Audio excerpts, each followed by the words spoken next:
Hello, everyone, and welcome to episode number 5 of the Football Pyramid Talk podcast. Back here today with Simon and Sterling for our first proper episode of Gameweek number 6 for non-league and Gameweek number 3 for the Premier League and other leagues. Various games have been played. Transfer deadline day the other day, we saw some very interesting transfer action going on, which we will be talking through, and some massive results, which we will be speaking about today. So, excited for our first proper episode, and we want to also thank you for your support.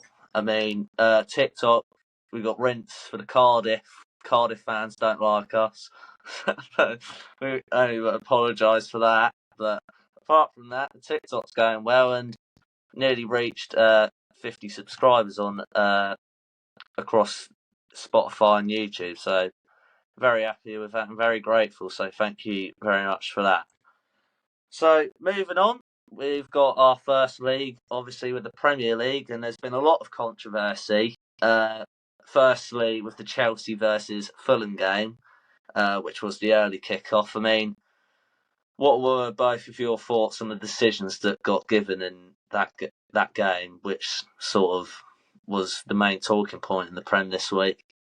Shambles. Absolute shambles. I'm fed up with VAR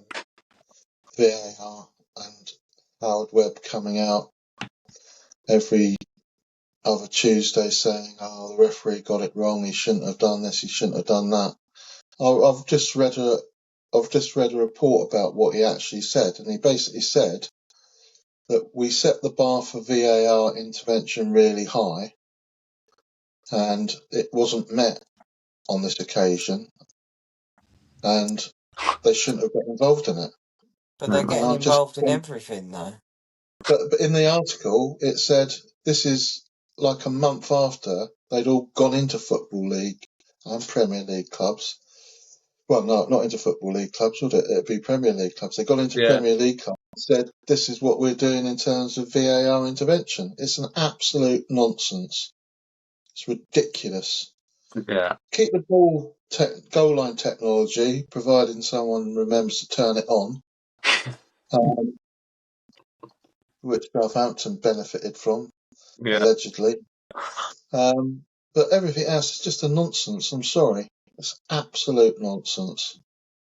Yeah, it was just ridiculous. I mean, what is Muniz meant to do? I mean, he's sent Chalobah, who's then missed a tackle and inadvertently trod on his foot and been penalised for it. I mean, Chalobah didn't have the ball.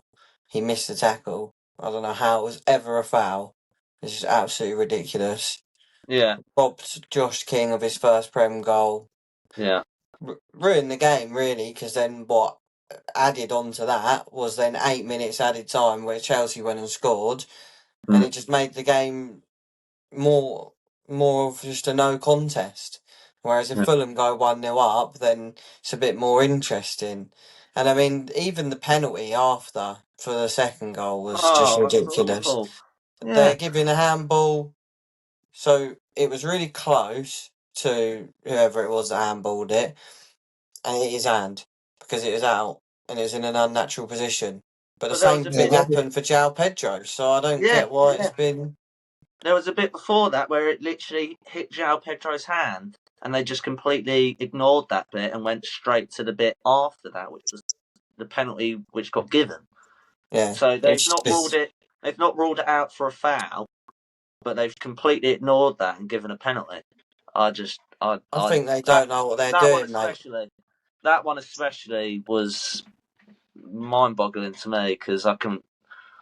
That was no different than what happened to Brighton against Man City. I don't know why you're complaining about that, because that handball was exactly the same as Nunes against Brighton. No, so the reason I'm complaining. Before that. The bit before it, yeah. No, that's when I turn the sound off and put my record on. When I get bored of the game now, I've got my stereo. I just turn the sound off and put my Wolf Alice album on, because I just can't stand it. Rocking and rolling backwards and forwards. Is that frame showing me this? Is that frame showing me that? Absolute bloody nonsense. And people that have paid a fortune to go and watch that game bored out their minds. Yeah. Well, yeah, so this is the thing that we're saying. It is a handball, fine. The decision in itself is fine. It's why was João Pedro not given Yeah. a handball against, and why was it not a Fulham free kick that led up to the handball? That's the point we're making. And I think Brighton's one was a penalty as well. We'll get into that. But the rest is football. Gary Lineker, Mika, and Alan Shearer. Mika wasn't on it, but Gary said that he'd just have away with it, and he said what you've been saying, Dad. Have away with it, or bring in the appeal system.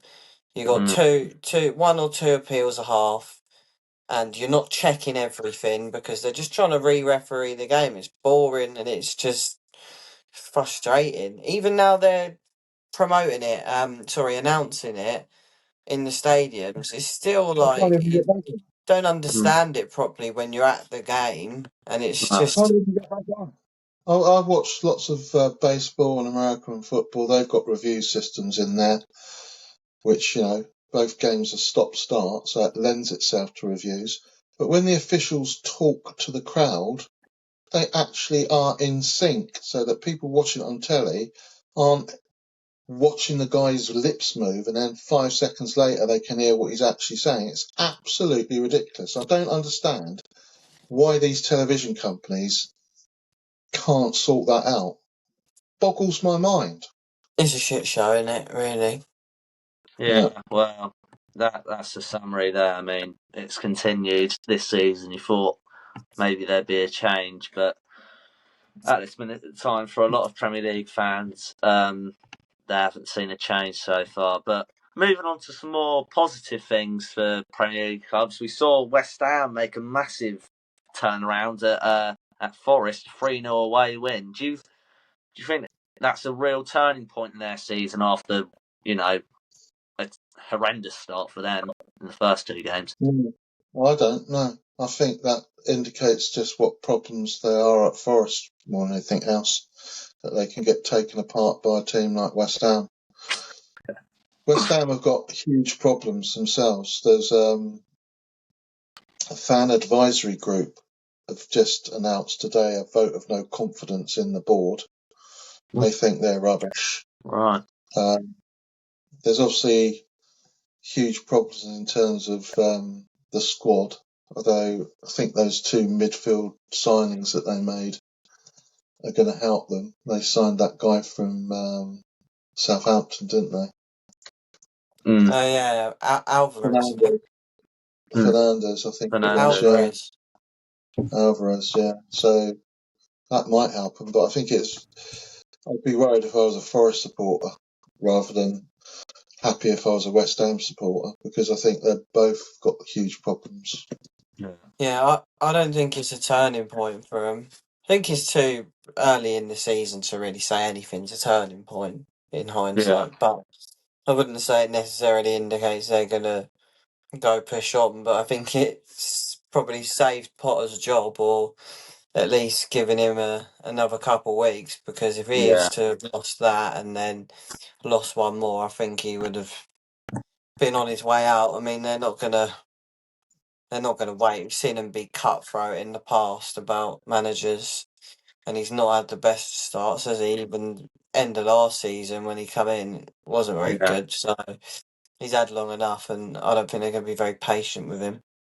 No, I don't either. I mean, fans are already onto him, and that 3-0 away win for them would have shocked loads of fans going up there. I doubt they would have thought they were going to go and win there. And I just think I've got them down in my predictions. So I've got to stick with my gut with them going down.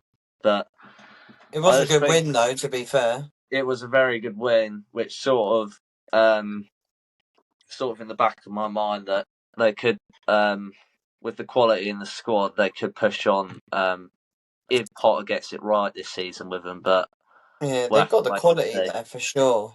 100%.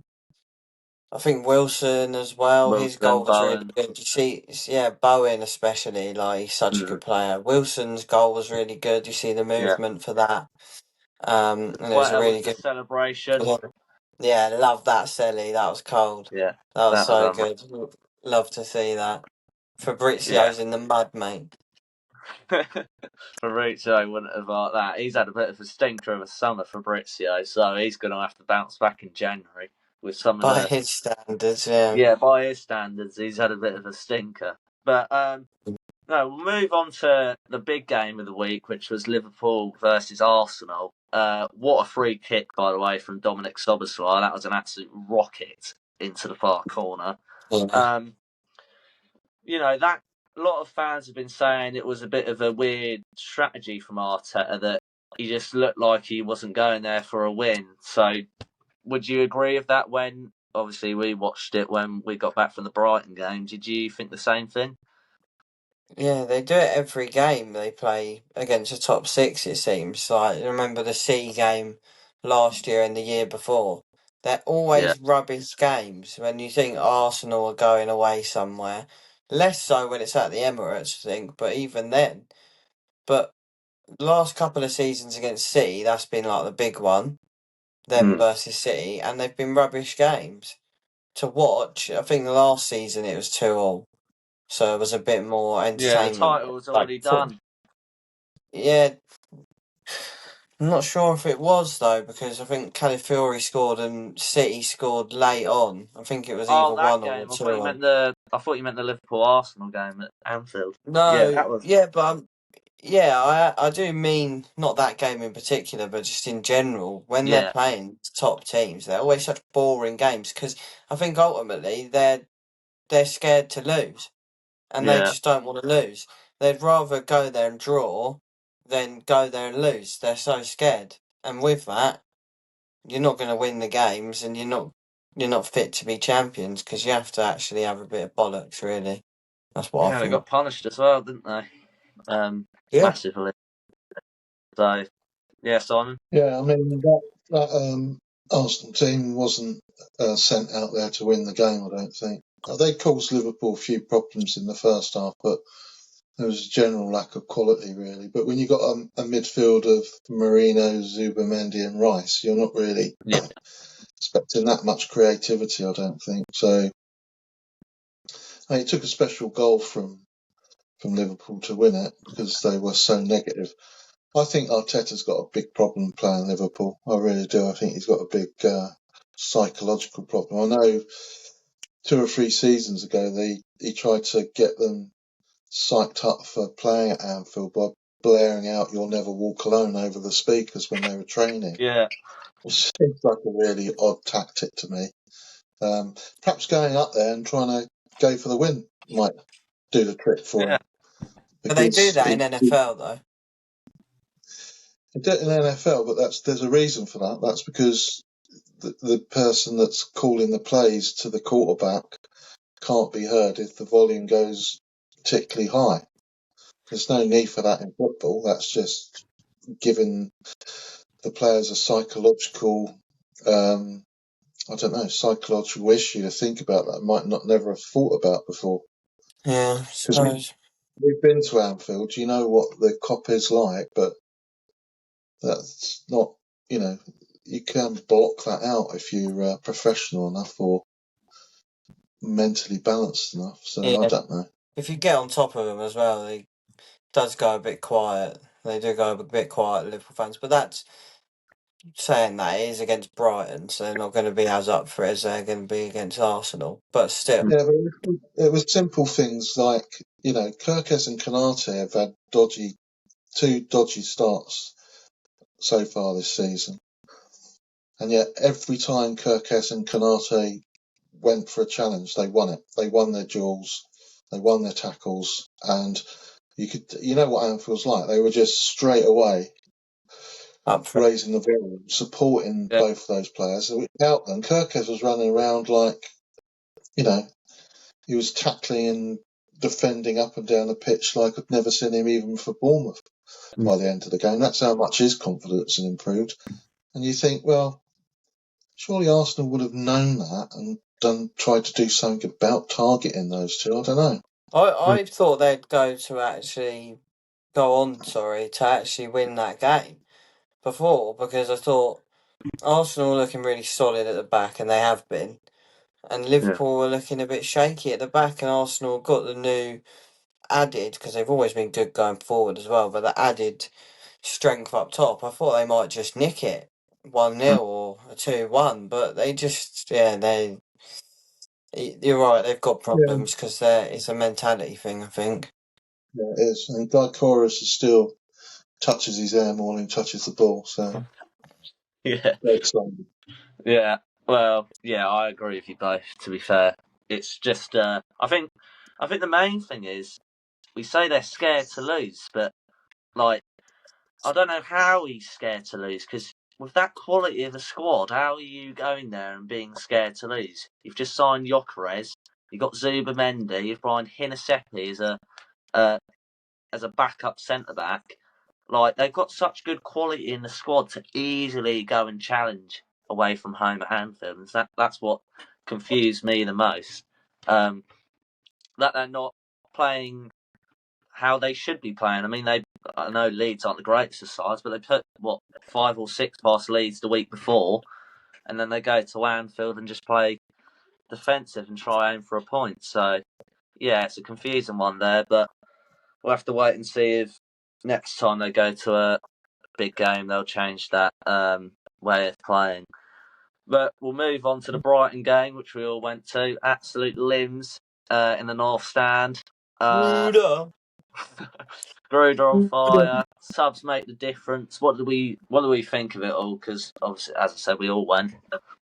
Yeah, well, I enjoyed it. I mean, Brighton had a little bit of a tough first half, I think, but as lots of people have said, once they made those substitutions on 60 minutes, they just looked like a team transformed. You had Ruta finding those gaps between the lines, which he does so well.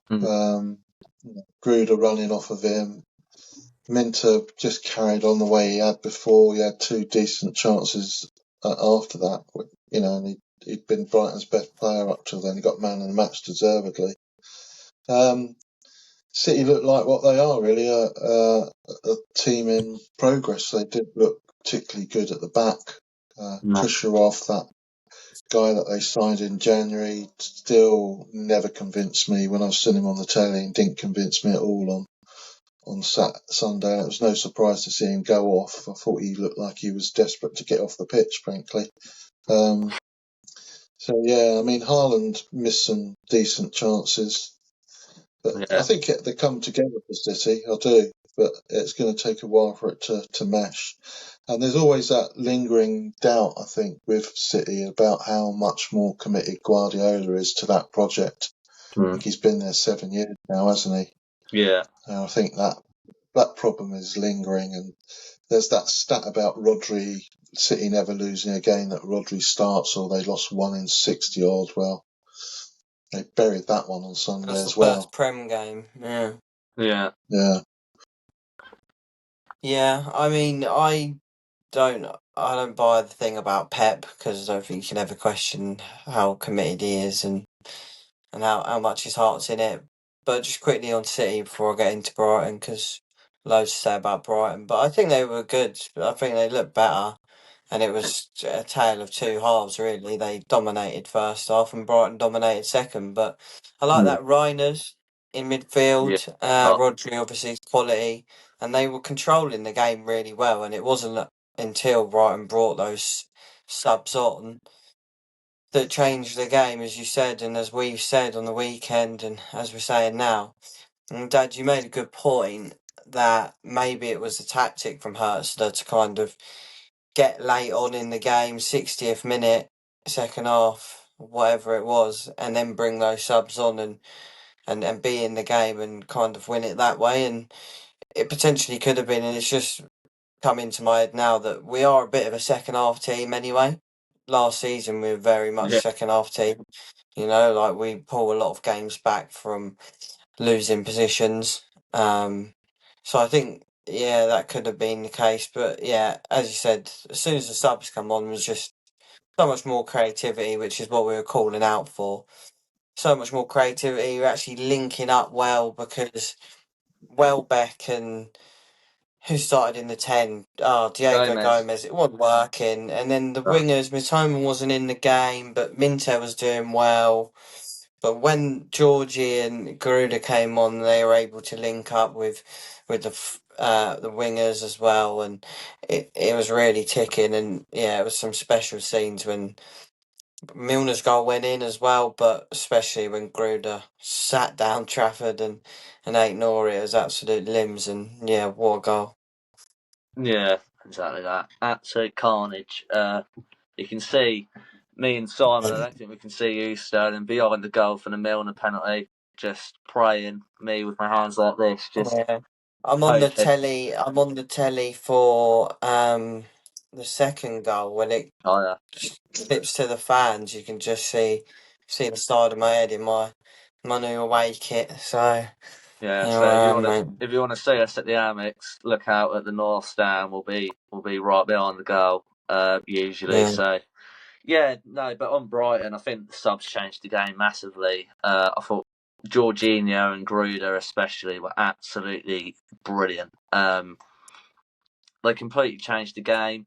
Gruder's come into his element in the Premier League recently. He's been absolutely brilliant, showing his confidence. And Jorginho's just showing why he's our record transfer signing. I mean, he's absolutely incredible. And yeah, as he said, I think it could have been a tactic by Herzl to bring on those changes, and it really got the crowd going. Especially, I mean, I yeah, think it was when Minte had that shot which Trafford saved.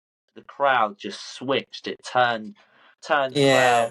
Really got the crowd going. And I think that was obviously not Cause affecting how we played, but it really got the players wanting to score, equalise, and then yeah, get the winner after that. and it did affect the way we play because it gives them that extra boost, Yeah, and it was the switch really because it was right. Now we're actually in the game because before, just saying to my mates, you always believe as a fan, or sorry, you always got hope as a fan. But yeah, before that, I didn't actually believe that Brighton would get back in the game because for we don't look like scoring. We look bit like a shell of ourselves from last season. And then when those subs come on, and literally, as you say, from that chance, it was like bang, here we mm, are. We're going to go win this, and yeah, it was we're here. brilliant. But they got to start. Gruder especially. Well, no, both of them really. I'd start Georgie up front and then put Group Gruder on behind him. in the Yeah. 10. That's got to happen, and I think that's shown it after internationals. Yeah, 100%. We'll finally just touch on some of the signings which were made on transfer deadline day. The main one, Alexander Isak, finally getting his move to Liverpool. We've got Johan Wissa going to Newcastle, Donnarumma going to Man City, Jadon Sancho going to Aston Villa, Harvey Elliott going to Aston Villa as well. Jamie Vardy getting his move to Italian side Cremonese, who Jeremy Sarmiento went to as well. That's some link up Vardy and Sarmiento. Will be interesting to see. And Right. also Matt O'Reilly, Reece Nelson, some other players departing. O'Reilly going to Marseille, and Nelson going to I didn't Brentford. actually see Reece Nelson to Brentford. That's a good signing. Yeah, no, that was a good He was at signing. Fulham last season, wasn't he, or a couple of seasons Yeah, ago? Fulham. But yeah, Yeah. from just a question on the transfer window, briefly. From this window, who do you reckon's had the best window? Let's say apart from Liverpool, because they're the standout ones, which I think are just obvious to choose. I think Arsenal or Tottenham probably, and Villa Yeah, have had quite a bit of a quietly really good one, if that's the right way to say it. But in I think it's gone under the radar, and same for Newcastle. I think they both made good windows that have gone a bit under the radar. But Tottenham's been really good. Colin Moani, Paulinho, who Javi else? Simon. Tells. Yeah, Xabi Simmons, Matthias Tell on permanent now, isn't it? Or is it another Yeah, loan? permanent. Yeah. Yeah. they've made some really good signings. But Arsenal's, it's hard to ignore them. Eze, Gyökeres, Zubamendi, few other defenders as well. So I'll probably go for them. Yeah, I'd agree. I think Arsenal have had a good window. Liverpool, obviously, outstanding. But don't forget, Liverpool haven't got more attackers. They just replaced people that have gone. So, Yeah. but I think you can look at the quality of people that have come in and recognise that it's gone up. Yeah, 100%. And I think, the biggest signing Liverpool made was getting Virgil to sign a contract extension. Yeah. Hard to replace his calibre of And performances. Salah, really. And Salah. Yeah, but I mean, Salah's massive. people talk about Virgil being the best defender in the Premier League. I think he might be the best defender in the Premier League of all time. Yeah. It's just ridiculously good. Yeah, he's top he drawer. is. Yeah, I would, just for me, I'd probably go with Arsenal as well. They've made some really good signings. They've added squad depth and players to bolster their starting 11, which I think they kind of needed, which has sort of been kind of an excuse, in a sense, for Arsenal fans in the past couple of seasons to say, oh, Saka got injured, who are we meant to play? Bloody Gabriel got injured the season before, who are we meant to play instead of Rob Holding? So I think they've got that quality. So Saliba got injured on the weekend, didn't he? So they've got that Mosquera guy who they brought in, and they got that Hinsepié. I think that's how you say his name. I might have got that wrong, but he's a class defender from the Bundesliga. So I think they've had a great window. So yeah, that's our summary on the Premier League. So we'll move on to the Championship, where there's been other deadline day transfers. Adam Edar to Swansea from Celtic is a good one. Issa Kabore to Wrexham from Man City. Ben Mee going to Sheffield United. Samuel Willing Jr. to West Brom as well. So some big transfer there. But one of the transfers which didn't happen on deadline day was former Norwich player Nunes. He's now signed for Ipswich from Norwich. So, he's had the balls to go from one side to the other. What sort of reception do you reckon he'll get when he returns? Yeah, because they're rivals as well, aren't they? Massive He's going to rivalry. get dogs abuse. Was he a key player? I don't know who he is. He's a midfielder. He's been patting the badge. He's been holding up the scarf in the middle of the stadium. He's been really rubbing it in. So I doubt he'll be able to walk after that game. You wouldn't have thought. No, it's a brave decision, I think, to go across Norfolk and into Suffolk. Yeah. I mean, they need all the out they can get, don't they, Ipswich? I mean, they haven't won a game all season. No. Have they not won a game all season? No, drawn 3, lost 1. And 4 games, and they've managed to score 4 goals. So they can see why they've tried to bolster that. Yeah. The real club that's struggling, we all know what the problems are at Sheffield Wednesday, but Sheffield United, not only have they lost all 4 games, but in those 4 games they've only scored 1 goal. Yeah. In terms of the Championship, I think that's the big standout for me. The other one is that you talked there, George, about Wrexham signing yet another player. They've only just won their first game of the season, haven't they? So yeah, I think they're finding it a bit of an acclimatisation at the Championship level. I watched the highlights of that game as well versus Millwall, and obviously it's only the highlights. So any Wrexham fans on TikTok, don't get at me. But they had. It looks like they got absolutely dominated, and the only highlights that have shown them attacking is the 2 goals they scored. Mm. Well, that's football, though, isn't it? Yeah, it's football, and obviously they got the win, so fair play. But it does look like they kind of rode their luck a bit in that game. But you got to. So fair play. You need to a bit of luck, don't you? Need a bit of luck sometimes. I was gonna also talk about. We talked about Rio and that Max Dowman guy last episode in the Premier League. He got I think, look at Leicester's 17 and 16-year-olds playing for them, Jeremy Monga and Lewis Page, who both picked up an assist. And,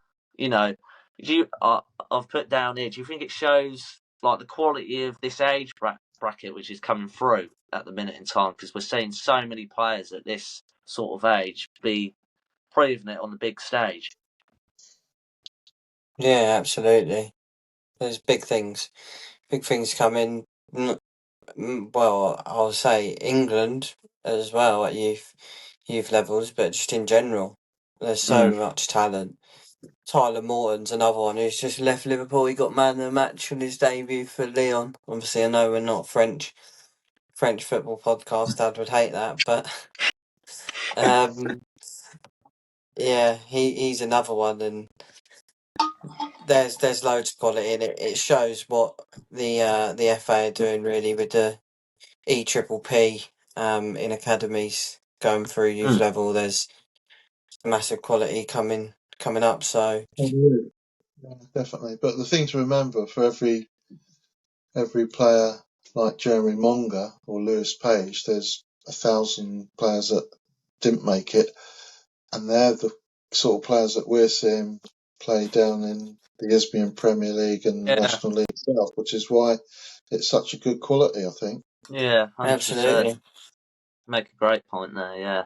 I mean, it can really affect players' careers, can't it, when they get released? And you make a great point there that if they don't, they can really drive on from that, knowing they've got the confidence to go and play in the first team. And clearly, these two have done it for Leicester in a decent result against Birmingham at home. So, yeah, 100%. And then I also wanted to touch on QPR after their 7-1 thumping. They bounced back a bit with a 3-1 win against Charlton. So that was probably needed for the manager, especially. I've got down there, they scored the same amount of goals in one game than they had all season before. So do you think that's a real positive sign for QPR fans, especially, that they can actually pick up some decent results this season instead of a 7-1 thumping? Yeah, I mean, Charlton are going to be in and amongst the relegation scraps, you would have thought. But saying that, it is a good result for QPR. I was happy for him as well because we touched on it, got that added interest because of Harvey Vale, but that, I think his name's Coley, when they got, he's a striker. He's got the afro. 20-year-old striker. Oh, yeah. Coley, I think the guy that went into the away end. Yeah, that's what I was going to say. After that bumping, he went into the away end, 20 years old, and looked like he was having a tough conversation with some of those fans who were definitely not pleased, rightly so. So it was nice of them to come back for that reason. And yeah, Harvey Vale got about 60 minutes, I think 68 minutes, something like that, 60 to 70. So yeah, I was happy for him, and seems like a good result for him. But they are going to be there and about, so whether it suggests them being able to push up the table, I don't think so, because I think Charlton are going to be near the bottom. Yeah.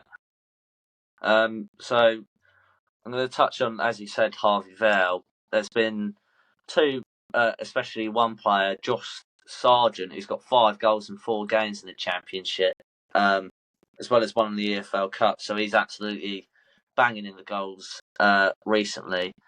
Do you think if he's scoring that many goals, he could be playing in a higher league? Because he was linked with a couple of clubs at a higher level. So do you reckon it was the right decision to stay, or do you reckon he could have had a better move which would have benefited him more? I mean, he's not got a bad goal scoring record. He's got 51 goals in 128 appearances for Norwich, so it's not really bad. I mean, we've seen him play live a couple of times when Norwich were in the Prem and FA Cup matches, and how he didn't score against Brighton in that Premier League game, I don't know, because Duffy basically fell over and said, please score, and he decided to dribble it along the ground. Yeah, that was amazing. Kick it along the ground to a dribble that I think Duffy got up and cleared it in the end, didn't he? Yeah, Duffy cleared it, and then it ended 0-0. That was the only thing that happened in the game. Yeah. I think the only thing that you can say about him is he's sort of 25. He's come straight out of the college system in America and gone to Werder Bremen and played there, and then to Norwich. So he might be coming into maturity. Yeah, he's never impressed me, not once when I've seen Norwich play. Have I been worried about Josh Sargent? But yeah, it'd be one to keep an eye on. 100%. Yeah, Yeah. I think for me, he did score. He did score a few goals and potentially got a few assists when he was in the Prem, and that was obviously Dad said he's 25 when he was a bit younger, and for a poor Norwich team, I think he could do a job for one of those lower Prem sides. But I don't think he'd cut it for a team that's really pushing up there. But I do think probably somewhere, because he's not very physical, I think another No. top league would probably be the better fit for him. Maybe back to Yeah. Germany or somewhere in France would probably be a better fit for him. He's 6'1" though, so I don't know why he's not more physical. But you can see teams like West Ham and Wolves are probably going to be struggling come January. You could see them, if he's still scoring goals for Norwich, you could see them taking a punt on him, definitely. I didn't know he's Yeah. 6'1". He's quite scrawny, isn't he? Yeah, very scrawny. Yeah, 100%. But we'll touch on his performances later on in some of our podcast episodes, seeing if he's keeping up this form later into the season. But we'll move on to League One now. Some quite low scoring games, but we'll start with our friends at Cardiff, who beat Plymouth 4-0. So another Don't want to really speak poor about him result. now. another really poor performance from Plymouth. But a brilliant performance from Cardiff as well. So we'll start with Plymouth. I mean, it's another bad result for them and Tom Cleverley. What do you think is going wrong there at the minute? Well, I'm tempted to say Tom Cleverley, Yeah, personally. you don't have a clue. I mean, he was in charge of Watford, wasn't he? And they weren't exactly pulling up sticks. So No. they're just conceding too many goals. So there's obviously sort of problems there in the defensive setup, I should imagine. Yeah. I mean, The FA need they're to not. put. Go I on. was going Sorry, go on. to say the FA need to put not just professional footballers through the UEFA Pro licence and A licence, because you've got Frank Lampard, Steven Gerrard, Tom Cleverley, Wayne Rooney, all absolutely shit managers. So they should start putting some. They should start putting some career coaches through it who deserve it, and then people won't have to go to Scotland to do their coaching badges. But that's a little rant, a little personal rant. There you go. But I think it's got some credence because Hertzler at Brighton is a perfect example of someone that's actually a manager and not a famous He's a player that's career just done coach. bad. That's it. Yeah. And Yeah. I know from being a coach myself and having loads of connections in football, you have to enrol onto these UEFA courses, right? They're expensive, which is partly another reason to why a country like Spain has so many more top coaches than England. But another reason is you have to enrol, and Yeah. the FA picks who they're going to enrol onto it, and people can't get a space on it, so they go over to the Scottish FA, who will give them a space on it, and they do it there. But Yeah. I think 100%. going back to Plymouth, that he's the problem, mate, because they were looking all right towards the end of last season with that manager. So I Yeah, it's think been a that's it, change, really. isn't it?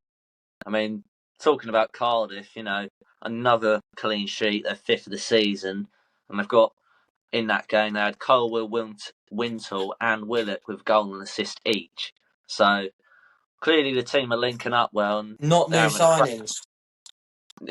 Not any new signings, just players coming up from the youth team, which we had to say a few times in the comment section. but yeah, there you go. We'll move on from that game swiftly to Leighton Orient, who your mate Sterling at the game said to talk about. He's a fan of them, isn't he? And he wanted to tell everyone how bad of a start they've had, and that continued this week with a 1-0 loss to Northampton. We know that Aaron Connolly's playing there at the minute, but what do you think of their start? Because it's not been a great one, has it? No, I mean, I can't say I know a lot about Leighton Orient, but shout out to Ostigo if he's listening. Yeah, he says they're having a torrid time, and I can't say I know why, but maybe it's because they've got Aaron Connolly up front. Yeah, Simon. I don't think Dad really knows either. He started up front in that game against Northampton. Did they? And they lost 1-0 at home. So that just about sums him up, I think. Yeah, I got a few stats on him. It's weird though because he looked so good for Brighton. Yeah, he looked so good for Brighton for a time, and now he's struggling to get goals in League One. It's just it is really bizarre how he could drop down that much. Yeah, exactly. But I think that just shows you, though, that a lot of football is about character, and that's what a lot of football clubs are really majoring in on now is the character of people they're signing. There's a famous saying from the All Blacks, which is that they've got a no dickheads policy. And before you get called up by the All Blacks, there's some sort of trial where some existing All Black that plays with you or against you does something or says something to you to see how you react. And people that don't react in the right way don't get picked for the All Blacks. And I've heard Thomas Frank use the exact same phrase about having no dickheads, which, having gone to Tottenham, I think he might be in for a rude surprise over the next couple of months. It was with Basuma, wasn't it? Basuma. He's gone. Basuma went, And it's the same with Brighton as well, though, isn't it? Yeah, exactly. Same with Brighton. And at Man United with Amorim. Well, I don't know about Man United. Man United is a different basket case altogether. Just to touch on them very briefly, I read in the Telegraph today that they tried to sign Welbeck in January. Yeah. And they tried to sign him again this summer. Both times, everybody agreed that we're going to sign Welbeck, apart from Jim Ratcliffe, who said, we're not signing Welbeck. I told you in January we're not signing him. We're not signing him now. Yeah. And we didn't sign him then. Yeah. That's crazy. Yeah, but there's not a lot else to pick out of that early running, I don't think, in the League One. You've got tip for the top, Cardiff steaming away with it. I mean, you can talk about Bradford and Doncaster, I've got down here, both promoted from League Two, and they've got off to a flyer. Yeah, Bradford especially, just kept that momentum going, haven't they, from the final day of the season? Yeah, that was absolute carnage. Yeah, that was unreal. Yeah. I'm pleased to see them doing well, because that's a big club, really. Even down at that level, they were still getting over 10 or 11,000 people turning up there to watch them. So, they're obviously another sleeping giant. Yeah, loyal supporters is what you want, isn't it? And obviously Bradford, especially getting that, scored the second most amount of goals in the league so far. So they're clearly smashing it from League Two. And on Doncaster as well, they've only conceded 4 goals all season. So, they're smashing it defensively, and Bradford are smashing it going forward. So, showing the quality of League Two this season, that them two teams are really pushing themselves on to go for a double promotion, which would be very impressive. Yeah, absolutely, 100%. So yeah, we'll definitely be keeping an eye out on them two to see if they can do what Wrexham have done recently and just keep climbing up the leagues, but not spend as much money you wouldn't have thought. So yeah, we'll keep an eye out on that. Moving on to League Two. Had some interesting results in here. We've got a 2-2 draw, Chesterfield versus Crawley. So Crawley picking up a point. You got Swindon beating Crewe 3-0 away. That was a battle at the top. You've got Bromley continuing their great form. So Ian Holloway's in charge at I think he's at Swindon, who they beat this weekend with a 3-0 away win. Do you think Ian Holloway's experience is going to help them push for a playoffs place? Because he's had, experience with higher league status clubs, hasn't he?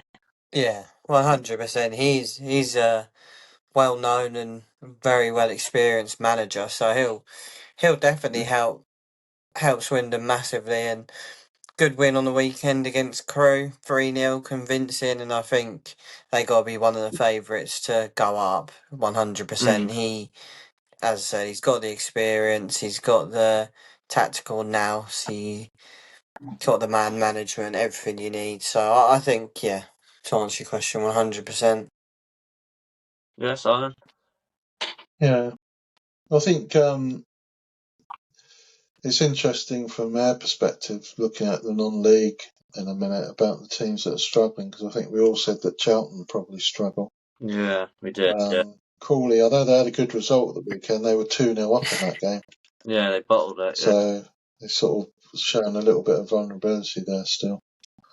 They've not won a game. Accrington haven't won a game, nor has Shrewsbury. So there's some clubs that are struggling there.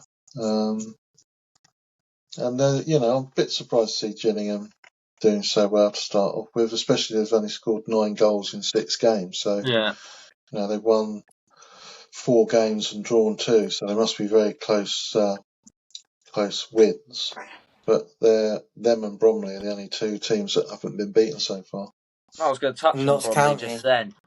Yeah, I was just going to touch on Notts Bromley. County haven't lost then. either. Have they not? Notts County. They won this week. They've lost twice, Notts County. Oh, they? We'll move on from League 2, straight on to the National League, where we've had 2 game weeks since we last recorded. Game week 6 and 7, with more games happening tonight as we're recording at 7:45, so in about half an hour. So we'll talk about something you sent me, Sterling. Woking picked up their first 3 points against Morecambe, but they've also introduced the signings of Jake Forster-Caskey, former Brighton player, and also Josh Kelly on loan from Wimbledon. With the first one of new signings coming into the squad, do you reckon it's a positive thing for them to bring in such, players with such great calibre? Yeah, it's definitely going to bolster their team, especially the midfield. Jake Forster-Caskey, we all know about him from when he was at Brighton, and of course that was a while ago, but he's got bags of quality. He's played at a very high level, so that is going to give them a huge boost. And they lost Ryan Ince, didn't they, from the midfield, and I believe maybe one other from the midfield. But it could have been somewhere else on the pitch. But regardless, they lost Ryan Ince, who was strong in the midfield last season. So to bring him in, I know Jake Forster-Caskey's a bit more creative, a bit more of a playmaker, but definitely shores that up and adds a lot of quality. And going forward, he'll be a real bright spark. I'm not too sure about this Josh Kelly, but it was from Wimbledon on loan, so a good standard of player again there. So I do really think that with the additions of those signings and picking up a first win, yes, it was against Morecambe, who are obviously having their struggles, but a win on the road is a win on the road, right? And they done well, so I think they can push up a little bit. And not Dad shaking his head. I don't mean start challenging, but I think they start to pick up a few more points. And bloke at work, shout out to Rohan, and he thinks they're gonna be a lot better with that. So with those new signings and that win, so yeah. I don't agree with that. I wouldn't get carried away if I was a Woking supporter. You beat a Morecambe who, okay, they won their first game once they got licensed to play football, but they've lost every other game they played. and York City, which is the real bombshell. Really, is we all tipped York City to go up, I think, and they got rid of Hinchelwood after such a poor start. I really am quite stunned by that, I must admit. That's been the big news, hasn't it? They actually haven't lost a game. They've just drawn 3 games and won 1. So they've only played 4 games for whatever reason. It's It a just really seems a little bizarre. bit. I just don't get it. I really don't. Yeah, Because, like we said in a preview show, there's so many strong clubs in that division who are professional. It's not going to be easy to get out of. And Forest Green are setting the league on fire, really. Yeah. 17 points, 17 points in 7 games, but more importantly, 14 goals in 7 games. So they're getting 2 goals a game, obviously. yeah. Yeah. I'm Right. really surprised. I'm really surprised I got. about Adam Hinchelwood. I don't know why. I don't know for what reason they've parted ways with him. I mean, he's had such a good season last season with them, and then I know it's not been a great start for him, but as you said, they've not lost a game. Um, is that right? They've not lost a game. Sorry.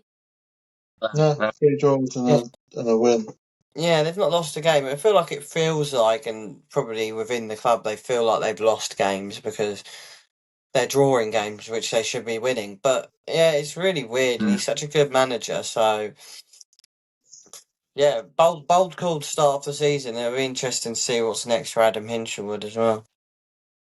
Yeah, They maybe. brought in Stuart Maynard. He's the former Notts County manager, so we'll see how he gets on. Obviously, having some League Two experience, and must have got him out of the National League with Notts County Maynard. So maybe his experience from promotional success from this league can maybe be something different compared to Hinchelwood. So it's a bold move, as you both say. But just a few hours ago, I also saw that Solihull Moors have sacked their manager as well. After they've had a shocking start, conceded the second most amount of goals in the league, and they've only scored 5. I had it down before he got sacked that the manager had only won 4 games out of 27 since he was in charge, so it was probably something that was bound to happen. Yeah, And they've been struggling. lost 2 losses in game week 6 and 7 to Yeovil and Southend. So, what do you think's going wrong there at the minute to be in a situation like this? It's hard to comment from the outside. I don't know too much about Solihull. So it is hard to comment, but seems like a big part of it as the manager. I mean, 4 wins out of 27 is woeful. That's really bad. Yeah. So Yeah. I think the fact that they sacked him is probably a good thing. And yeah, the only team to not pick up a win this season in National League, so they needed to change something, didn't they? Yeah, Simon? Yeah, it doesn't seem like the manager's got much in terms of acumen there, does it, really? So I was pleased to see Truro won. They beat Boston, so they got their first win of the season. And that, talking about whether you would have confidence because Woking got their first win, I wouldn't, as I say, wouldn't have much confidence just because you beat Morecambe. But Truro beating Boston, who are down there struggling, that's going to be a good result for them. That will boost their confidence, no doubt. Yeah. Yeah. Yeah, there's been teams struggling, hasn't there? That, as we've seen in a lot of leagues, you would expect to be higher up the league, but are lower down at the minute in time. But we'll talk about Rochdale as well, who've got off to a flying start, continuing that in game week 6 with a 3-1 win away at Wealdstone. This Deswari might have butchered that, but he's got 5 goals and an assist in 6 games so far this season, which is brilliant. Brilliant, output from a striker. It's what you need, scoring goals. They've only conceded 4 goals, kept 3 clean sheets, scored 13 goals. So their Football League experience is helping them, wouldn't you say? Yeah, definitely. Yeah, absolutely. Yeah, you would think so, wouldn't you? So I was also going to touch on briefly about Aldershot and their goal difference. They've scored 18 goals already, and they've conceded 13, which is absolutely mental. I don't know how many games. I think this must be game week 6 in non-league. So what's that? 3 goals a game on average for Aldershot to start the season, which is Yeah, absolutely mental. it is. They And sit talking mid-table. about goals, Mm. sorry, George. Gateshead put 4-3 the week before versus Yeovil, 3-3 this Yeah, week. They're an entertaining side to watch. And Yeovil yeah, actually man. had another good game with Yeah, Halifax again losing, but 3-2 this time. So there's definitely been some entertaining games to watch in the National League so far this season. We actually yeah. I was tried going to to touch on that. watch. We tried to watch some of Go the games, didn't we, on DAZN? And on. I've basically got a 12-month subscription, but I've apparently not got a subscription that permits us to watch National League. So we were gutted about that, and they want us to pay another. Well, they want me, sorry, to pay another 18 quid a month on top of a tenner a Oh, month to watch National League. You're taking the right, Mick. But yeah, yeah. whatever. Yeah, there you go. All right, moving on to the National League South. We've had game week 6 and 7 in this league across the last week. We've seen Craig Nelson from Lewis, who we all know. He's got off to a really tough start at Tunbridge Angels. He hasn't won a game so far.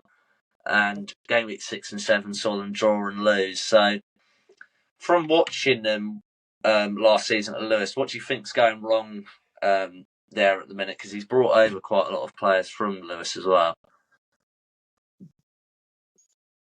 I have no idea because I thought they had a good style of play and a good identity. So maybe it's just a case of getting the squad to gel together. There was quite a lot of incomings and outgoings, wasn't there? So yeah, I think Yeah. potentially that.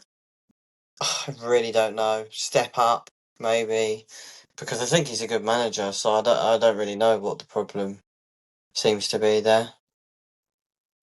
Yeah, Yeah, we've Simon. said before, I think, haven't we, that too much churn can be a problem.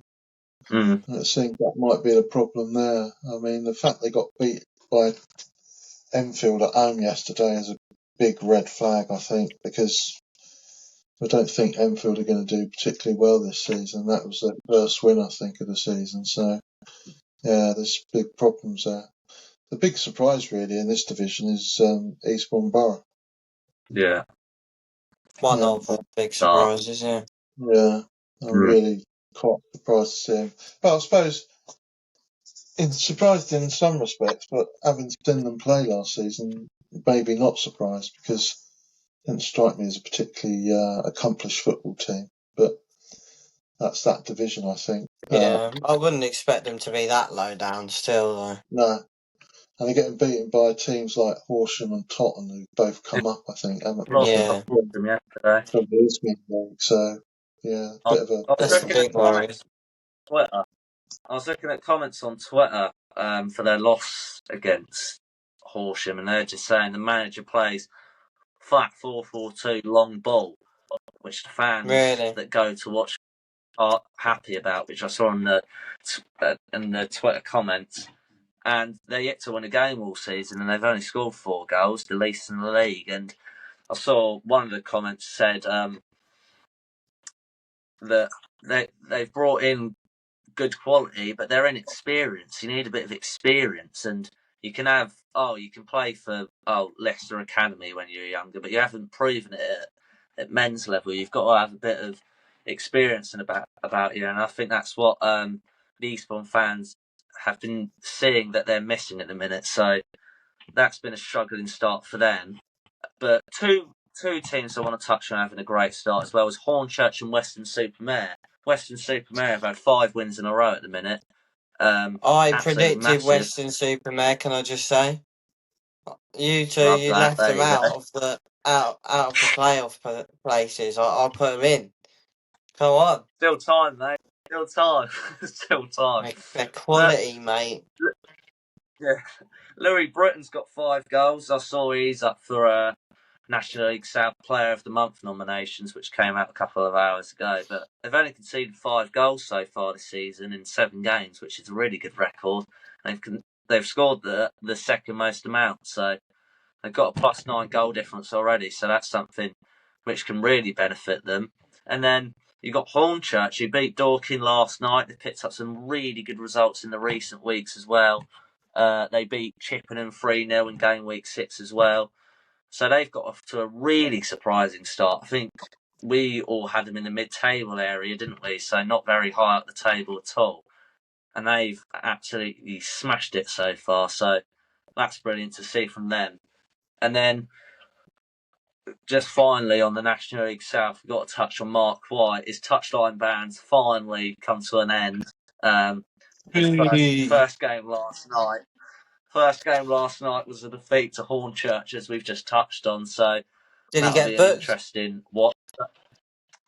We'll have to wait and see. But do you reckon having his obviously we know he's a character. Do you reckon having him back on the touchline will help him climb up the table? Because they're in 11th place at the minute, somewhere they wouldn't want to be, really, would they? I think he will make a huge difference. I really do. I'm not sure whether the touchline ban included not being able to go in the dressing rooms. I think it did, because he was banned in that game that we went to at Worthing, wasn't he? Yeah. I don't think he went down to the changing rooms for that game. I just wanted to touch on Worthing because I watched the highlights of their draw with Maidstone. It just looked like a really good game, backwards and forwards. But Razak Coleman de Graft, he really was terrorising Maidstone. They obviously were, every time he got the ball, they were backing off him. And he didn't score or get an assist, but he was responsible for. I think he did get an assist for the second or third. Do you remember he put that cross in? Yeah, but he definitely was the player that stood out in those highlights. Yeah. So it'd be interesting to see how he does. I'd be keen to get out to Worthing at some stage to see him live, see what he's like. Yeah. We said though, didn't we? The problem with that game for Worthing was the defending. I think all 3 of their goals that they scored, the opposition, was just poor defending from a Worthing perspective. Like letting the ball bounce from set pieces and standing off your man. Really? It was really poor. Really soft goals to concede. One of the goals, the defender kicked the ball against another defender and it went in. It was a shambles. It was like watching the under-6 play. It was a shambles, to be honest. It wasn't very good at all. Some of the local sides to us haven't really got off to a great start, have they? We've got Horsham. I mean, for their standards, got off to a good start. We've got Eastbourne Borough, rock bottom, I'm pretty sure. We've got Dorking, who are quite kind of local to us, not getting off to the best of starts. You've got Worthing, who you'd think would be doing better. So we've got teams near us disappointing us, really. We want to go out to some of these places. So we want them right up the table so we can watch them in our leagues. If, as you say, go on. But on that topic, 2 teams that are local to us are doing well. Lewis and Whitehall, they're both doing well in the Isthmian Prem. There you go. That's a great sentence to move on to the Isthmian Premier Division. Lovely cue to move on to it. About the Isthmian Prem, there wasn't any games in this league this week. FA Cup first qualifying rounds. So, speaking on the FA Cup, how important do you think this competition is for clubs going into the competition this season? Because the amount of, social media attention you can get, the money, there you go. It must be such a big competition to be involved in. Well, you'd have thought so, wouldn't you? But who did Lewis lose against? Yeah, we're going to move on to that. Blackwell Heath. It's like a village the size of Buxted. There's nobody living there. They shouldn't have lost that game. What sort of team did they put out? No, they put a full team out. They shouldn't have lost, really. Yeah. I mean, we scored more or less. I thought they were superb. They scored 3 goals Two of them read us from set pieces, but the third goal was a proper footballing goal. When they worked the ball up to the target man, he held the ball up and played it off, and they scored a decent goal. And then the FA Cup's too important to go out to a team like that, surely. Yeah. Yeah, for the 100%. financial reason more than anything, I'd say, to be honest, because I think Lewis and every team in this division would prioritise getting out of the division more than a cup run, but mainly because it's the longevity side of it, right? But yeah, apparently they shouldn't have lost that game, Lewis, or not shouldn't have did. lost, but shouldn't have thrown it away. Yeah, of course they did, but they threw it away, right? They're 1-0 up in. Yeah, exactly. In control of the game. 90th and 92nd minute is poor, really. Yeah, speaking on other results in the league, I've looked at, you got Aveley beating Hashtag 3-0 in the ground share derby, you could call it. Both play at that stadium, obviously, so Hashtag losing that one. You got Cheshunt got shocked to Leiston, who are a step 8 club, I've got here, so another shot there. We got Hanwell Town brought Cray Wanderers to a replay. I think they're step 9, so another shot there. I don't know how they got on in the replay. You also got Whitstable Town, who shot Dulwich at home after they beat them in the 96th minute, 3-2. So that would have been a shock for them. Dulwich massive fans. Absolute limbs for the Whitstable Town fans. Hitchin Town earned themselves a replay against Potters Bar. Hitchin Town are 9th, step 9. So, and you've got Welling scoring in the 87th and 95th minute to beat Uxbridge. So they just about got a result against them. But then in the draw, we've got Wingate and Finchley getting Dorking Wanderers, which we'll probably have a look at after, as we like to have a look at Dorking on the Bunch of Amateurs show. We've got Folkestone travelling to Maidstone. Or not travelling, or at home to Maidstone, my apologies. And then we've got Welling at home to Slough, as well as Burgess Hill getting, I don't know if you know, Stirling Farnham Town, that kind of social media team that's been sponsored by Cal Freezy, the Fellas Podcast, Pitch Side a couple of times. So that might be. I don't actually know who they are. But they got Harry Cooksley, the guy that won Love Island. He used to play for them, so might get a couple people down the ground because of the calibre of the club in that league. So yeah, touching on that, do you just finally one last question to end it on? As we've seen results here, we've seen teams from in lower leagues really proving a point to teams in this division who've just entered it. Do you think it's something that clubs in them leagues below need to prove a point? So, in the league they can try and get into this division. they want to prove a point, right? But I think more so than anything, it's what I touched on before. The money side. These Isthmian clubs. No, it's these Isthmian. Well, yeah, the money side, but the longevity thing that I said. These Isthmian sides would rather focus on getting out the division than going far in the FA Cup. So I think that's why, to be honest. Yeah, if Lewis put out a really strong team, they still lost to Flackwell Heath. Right.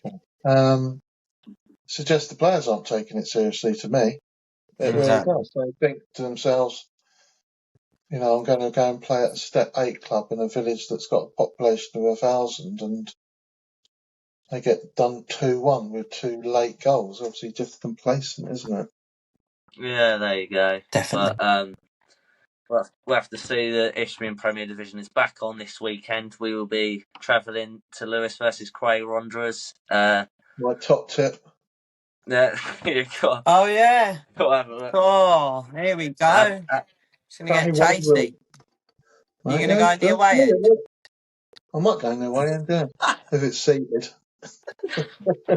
You'd be the only one there. We got to shout out the Cray Wanderers fan, our first ever commenter on our YouTube video. He said to go down to one of their games. We're listening to you if you're watching, mate. We're going to Lewes versus Cray. So if you're going to the game, How give us a far shout is because Cray Wanderers? It's South London, isn't it, mate? Or South, Oh yeah, because they play South East London. they play It's all Crystal about West Palace on London. They're probably only an hour away from here. Yeah, West London. not too bad. We'll have to see how I'm not they. down in Morecambe with that. We'll have to see how many fans they bring along, and if we see that guy who commented on one of our videos, say hello to us because we do. That will probably stay in our minds for quite a while if we get somewhere with this podcast. That we go into the 1,000 followers stage. We'll remember you for our first ever commenter on a video, mate. So Exactly. if you're going to the game, dripping pan, give us a shout because we'll definitely say hello and speak about the game, speak about Cray.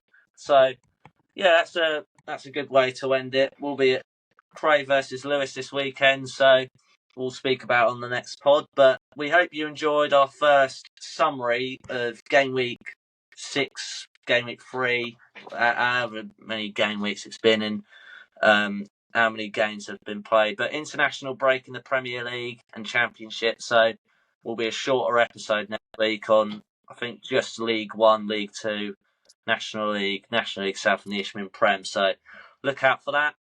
I've been George, Simon and Sterling. Thank you. Cheers for listening. Cheers, thank you, bye. Thank you, everyone. Goodbye.